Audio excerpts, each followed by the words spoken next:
What's up guys, it's iDevice Forever here. So the past week, I picked up my iPhone 5 and got curious. How does this thing fare in 2017? And should people still buy it? So I decided to use it as my daily driver for a week. And if you are curious as well, or you're actually thinking of buying one for yourself, this video is for you. And towards the end of the video, I'll tell you guys whether I recommend you to buy it or not. So without any further ado, let's jump right in.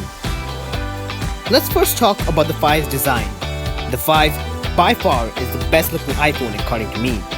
I use the 6S and it comes nowhere close to the beautiful design of the 5.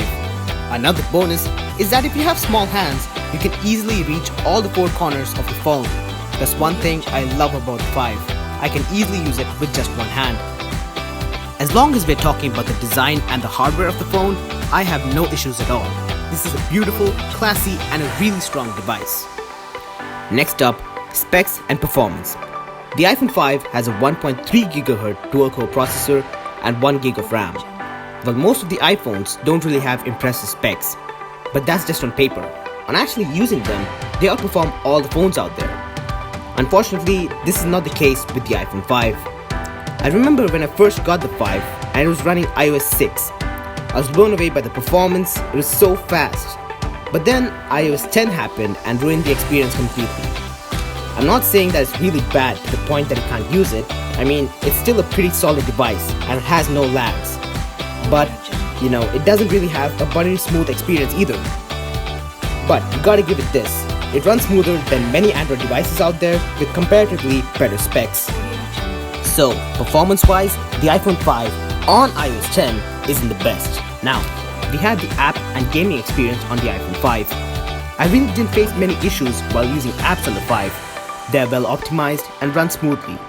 If you are an avid user of Snapchat and Instagram like me, you don't need to worry. Be it taking snaps or just using them in general, they run flawlessly on the iPhone 5. On gaming, however, I have mixed opinions. The short and simple games like Subway Surfers run just fine.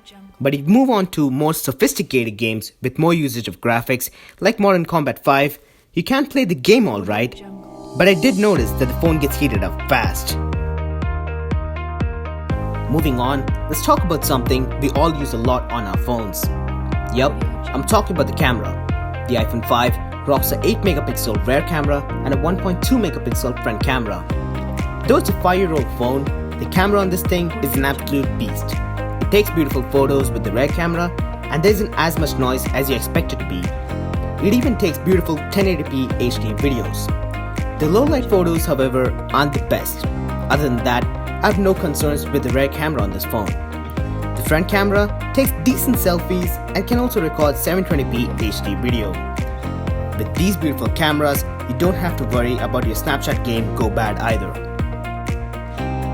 And now, to the part which bothered me the most this past week, battery life. And it's again iOS 10 that is to be blamed for this. The battery life is just horrible. I've had to charge my phone at least 2 to 3 times a day since the battery drains so damn quick. The iPhone 5 running iOS 6 was really power efficient, I agree, but it's not the case over here. If you use it just for calls and a few messages here and there, you should be fine.